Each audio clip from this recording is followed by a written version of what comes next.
everybody! Okay, so it's not the real Mario, but I've got something really special today for all you Nintendo nuts out there. Chromeworks has just finished work on a fantastic new two-player board game for Scratch. It's called Mario Shuffle, and it's loosely based on a game from the Mario Party Star Rush edition. The game was coded by David Cotton, one of my fantastic co-op students here at Chromeworks, and we've been working all week to prepare part one of a multi-part tutorial series that'll teach you everything you need to know to make this game yourself. Along the way, you're going to learn to make your own board game in Scratch. Mario Shuffle is a simple little game where you control three Nintendo characters who are moving their way across a board, trying to get to the opposite side. Your opponent has three of his own characters that they're trying to get across to the opposite side. But watch out, because opposing players can knock you out and send you right back to the beginning again. In this multi-part tutorial, we're going to walk you guys through all the code that we used to develop this game step by step. And along the way, you're going to learn to make your own board game in Scratch. This week in part one, we're going to start by setting up our game board. And then after that, we're going to get our characters moving, and we're going to learn how to roll virtual dice across the screen. If you want to see more amazing game tutorials, interviews, and Scratch tips, please subscribe to this channel. In the meantime, let's get to it. So if you want to follow along with me in this tutorial, you're going to need a starter file, and you can find the link for that in the file description below. The starter file is basically just a Scratch file that has all of the assets preloaded, so you don't have to go looking around for a Mario sprite, for example. I'm going to give that to you, and all the additional sound effects and stuff, so it'll save you the time of fishing around and finding all these custom resources. The coding you're going to do yourself, though, and I'm going to walk you through the different steps. First, let's have a look at the sprites, though. So down here in the bottom right here in our sprite drawer, we've got player 1 and player 2 sprites. We basically set it up so that the player 1 is going to be different combinations of Mario and his brother. So we've got Mario, Luigi, and Wario here, all wearing different outfits, and each one of them have an idle animation plus 3 walking animations that are labeled Mario Walk 1, 2, and 3. So we've also got a dice graphic here, which we're going to use to roll our virtual dice in this board game. And we've got a couple of other sprites that just have to do with the user interface. And the most important one, and what we're going to be looking at first here, is the board spaces. So we've designed this game board to be basically an 8x6 grid that's going to start down here right underneath this red part at the bottom of the screen. And the first thing we're going to want to do is fill up this board with a bunch of these different squares. You can see that I have a basic square here that just has a diamond pattern in it. And there's a bunch of plus and minus squares here, blue plus squares and red minus squares here, that will basically be kind of like snakes and ladder modifiers. They're going to make you move forward or backwards on the screen when you land on them. So we're going to want to get these guys basically randomly placed on the screen in such a way that they're in a perfect grid here. Now since I designed these myself, I happen to know that these are 60 pixels wide by 45 pixels deep. So because our screen is 480 pixels across, that means we have room for exactly 8 of them across here. And we have room for exactly 6 of them in the space below this red spot here. Okay, so let's go ahead and start coding these guys. So we're going to set up our game board here by making clones of this first piece and making each clone wear a different random costume. We're going to start right here at the position right underneath the red element here on the screen, and the XY coordinate of that is minus 210x and 80y. So we're going to start off by just setting this up visually. We're going to make sure it's visible. We're going to make sure it's pointed to the right, so point in direction 90, which is the default direction for most sprites. We're going to set our rotation style to don't rotate so that the things don't end up getting spun around. And then we're going to set up our first block in the starter position here. So if I make this board piece visible here, you can see it right here. As soon as I click it into this spot, it will appear right here in the top left of the screen, exactly where I want it. Beautiful. Okay, So now I'm going to create my clones. I've created a custom block for that. I basically just went to the My Blocks here, clicked on Make a Block, and typed in Create Clone here. I didn't need to check any of these other options or do anything else. Just fill in the name and click OK, and you'll end up with a custom block here that is called Create Clones. So we're going to call the create clone subroutine here, and that's going to lead us to this hat block, which basically defines what's going to happen when we create clones. So we're just branching the program off to a new line here where we're going to tell it to start creating clones. So let's get it to create one clone right away. So now when I click the green flag, you'll see that I can move this piece off to the side, and it is stamped down a clone of itself right in the proper spot here. If I click stop, now you notice that the clone will be wearing whatever costume it happens to be wearing at the moment that it's been created here. So for example, if I click the green flag here again, it's going to move it to this position, and there I've got a plain blank block here. So we don't need to worry yet about which costume this sprite is going to be wearing, because we're going to be changing that when the clones are actually created. So let's just finish up the creation process though, using the default costume, which is labeled 0 here. So we've created our first clone. Now we just basically want to move over the width of this object, and we know it's 60 pixels, and then stamp down another clone, and then another, and then another. So we're going to want to do a repeat loop. We've already made our first clone, so we need to do it 7 more times to go all the way across the screen here. And each time we go across the screen, we're just going to want to use the move block. We're already pointing to the right, so we can just tell our guy to move 60 pixels. And then we're going to want him to create a clone of himself. So let's go to our control blocks and grab a create clone of myself. And so that should finish up our first row. Let's give that a try here. We'll click the green flag, and you can see that we've got a perfect row going across here of 8 clones. Beautiful. Okay, so now we're going to be snaking our way across the screen. We're not going left and right as though we're reading. We're actually going to snake our way across. So our player is going to move from left to right across the screen, and then go down a row, and then move from right to left, and so on as our players wend their way across the screen here. Player 2 is going to start at the bottom and make his way up in the opposite direction, basically. Okay, so we're going to want to move our main sprite down one and start creating clones in this direction next. So to do that, we're going to want to basically, as soon as we're out of this loop, we're going to want to change our Y. So let's go to our motion blocks. There's a little block here that's called change Y. And we're going to change it by the height of these blocks, which is 45 pixels. So as soon as I do that, you'll see there's my reference block. There's no clone being made yet, but I've moved that block down here. And now I can point him in the opposite direction. Right now he's facing to the right, even though we made it so that he won't change his orientation with this set rotation style. We are going to change it so that he's facing to the left at this point. We can do that with just a turn block and tell it to turn 180 degrees. And then we can create a clone of ourselves again. So let's go ahead and create a clone of ourselves. And then when we're done that, we're going to go back and run into this loop. So we're going to put this all inside another repeat. So we're basically going to do this first row, move down one, turn in a different direction, make a clone, our first clone, and then we're going to repeat this loop again 7 times to keep moving 60 steps. We're going to move to the left now because we're facing in that direction.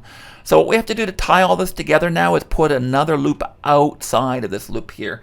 And we're going to want to have 6 rows vertically here. So we're going to wrap this whole thing up inside another repeat 6. So you can see with these guys, with the one repeat loop being nested inside the other thing, it's basically going to do what's inside this inner loop, and then do the extra commands down below, and then go around and do it again for each row. And so in the end, this whole thing's going to run 42 times and fill up all the guys here. All right, so it's going to start creating clones here. and do it 7 times, and then go down to the next row and do that. And this should be enough to basically fill up the whole screen here. Let's give it a try. And there we go. Beautiful. Okay, so you do notice that at the very end, we've got one last little clone that was created here that we don't need, that's kind of going off the bottom of the screen, and we're going to deal with that in just a second here. But one thing we can do right now is, once we finish creating our clones, is we can tell this main object here to hide. Now, hiding it isn't going to make this block disappear because there is an additional clone here that was created at the end. But let's hide it so that the master object that created the clones is not visible anymore. Let's go to our looks commands and go hide. Beautiful. Okay. So we're going to delete this guy down below here. The next step is basically going to be determining what the clones do when they're created. And we're going to determine what they look like. And we're also going to get rid of this last stray guy. So let's get right to that. Okay, so we've got our board set up here, but the board spaces are all generic, and we're going to want to mix them up a little bit so that there's different values here for some of the different squares. That's going to be handled after the clone is created. We've finished the clone creation here, but now we're going to go to our control blocks and grab a when I started the clone so that each of these guys can receive their own individual instructions on what to do. So the first thing we're going to want all of these clones to do when they're created is move to the back layer. Of course, we don't want any of the game pieces to be covered up by the game board. So we do want to place that board against the back of the screen here. So we've got that from our looks menu. Go to back. Now we're going to grab an if-else statement. And what we're going to do in here is basically we're going to flip a coin to start with. We're going to flip a coin and decide, is this going to be a normal square or is it going to be one with a plus or minus in it? So roughly half the squares on this board will be plain vanilla pieces, and the rest will be a variety of different pieces. So we can do a coin flip operation here by going to our operators and going pick a random number. And so we're going to say if our random number is equal to, let's grab an equal sign. We'll say if we pick a random number between 1 and 2, and it's equal to 1, so that's our 50% chance there, then we're going to switch to costume 0, which is our default costume. So let's go switch costume from our looks commands, and we'll switch it to 0. So if our coin comes up the other way, then we're going to have to pick one of these other costumes for our guy to wear. So there are actually 12 different costumes that our guy can wear in addition to the main default one. So we're going to say if our number comes up 2, that's going to trigger the else condition here. And we're going to switch costume in here and make the input here a random number. So instead of switching to a definite costume, we're going to tell it to pick a random number between costume 2 and costume 13. So that's going to populate this so that the board is mixed up and it looks a little different every time. Let's run the program and have a look at that. There we go. You can see that we've got a whole bunch of different values here. And again, every time we click the green flag, it's going to regenerate the board with a slightly different mix of pluses and minuses. Beautiful. All right, so Scratch is going to need to know which values have been assigned to each of these spots. We're going to keep track of that by creating a giant list variable here. You guys will remember that a list variable is like an ordinary variable, but instead of holding one piece of information, it can hold a whole bunch of pieces of information. So we're going to go ahead and create a list variable here. So I'm going to my variables menu, and I'm going down to not the first white block here that says make a variable, but down to the next one here that says make a list. Now, these are spaces, and each one of them has an effect, plus or minus on it. So we're going to call this list here space effect. And we basically want to create, let me show the list here. So I'm going to click on the little check mark beside it here to make the list visible on my screen. Whoops. And there's my blank list right now. So we're going to want to basically create a whole bunch of list entries here, one for each of the spaces on my list here. That's going to basically say what the value is that that this block entails. So in this first case, I want to have a +2 on the first line, and a 0 on the second line, and a 0 and a 0, and down here when it's -1, we want to have a -1. And we're going to be able to read those later on in the game and determine what our players should do when they land on that square. Okay, so we're going to start adding to this list now by telling it to add. So we're going to go down to this brownish red block here right after the if-else statement that says add thing to space effect. You can see when this block is clicked, it adds the word thing here. So whatever's inside this little white window will get added to the list. Let's go ahead and delete that just by clicking a little X here.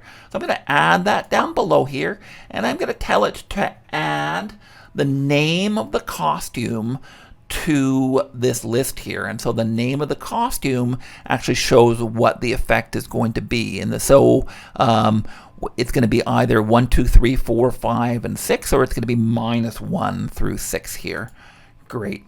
So we can do that by going to our looks options here, and there's a block here towards the bottom of our looks that's called costume number. We can plunk that into the white spot here and change it to costume name.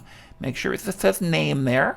Alright, so now when we click our green flag, we're generating this entire list here. So you can see we've created a brand new board here with different values, but our first block is 6, our second one is 0, our third one is -2, and so on, all the way down the list.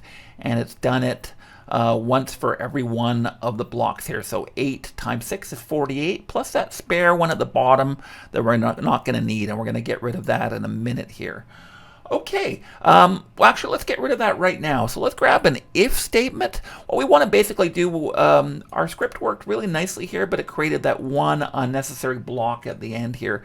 So what we want to do now is just get rid of that block and remove it from the list here as well. So we're going to grab an if statement here, and we're just going to say if I am that last block. Let's go and delete myself, and we're going to take my entry off of the list here so that there's only 48 items on the list as well.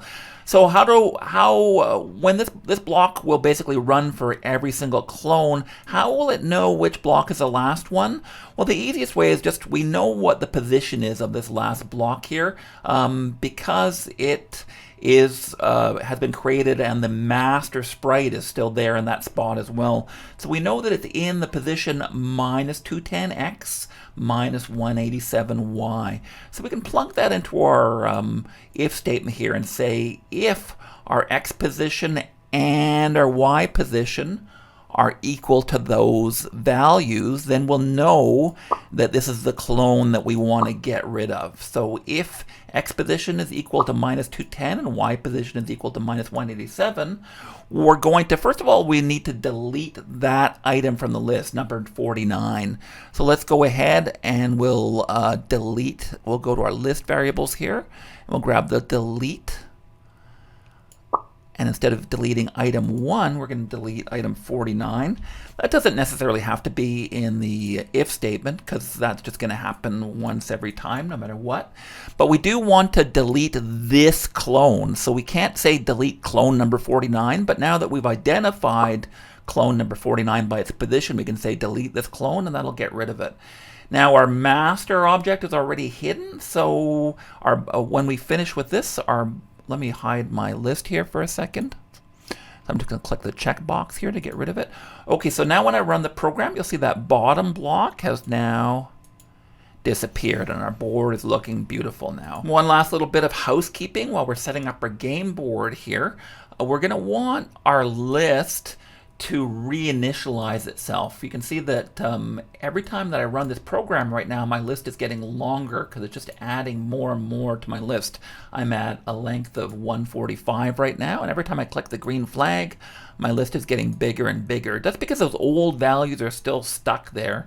So we're going to have to delete those at the beginning of the game. We're just right up here at the top under when I click a green flag, we're just going to go delete all of space effect. and that will erase all the previous entries on the list so that we only have a list of 48 items here, one for every item on our screen. Okay, well that wraps it up for part 1 here. We're trying something a little different here at Chromeworks with this tutorial. So we're going to keep the tutorials a little bit shorter and we're going to run them more often. So you won't have to wait a week for the next part. So next episode we're coming back to tell you how to place your characters on the screen, and then we're going to get the dice rolling. So you can look forward to that in a couple of days if you're watching this in real time. In the meantime, happy scratching!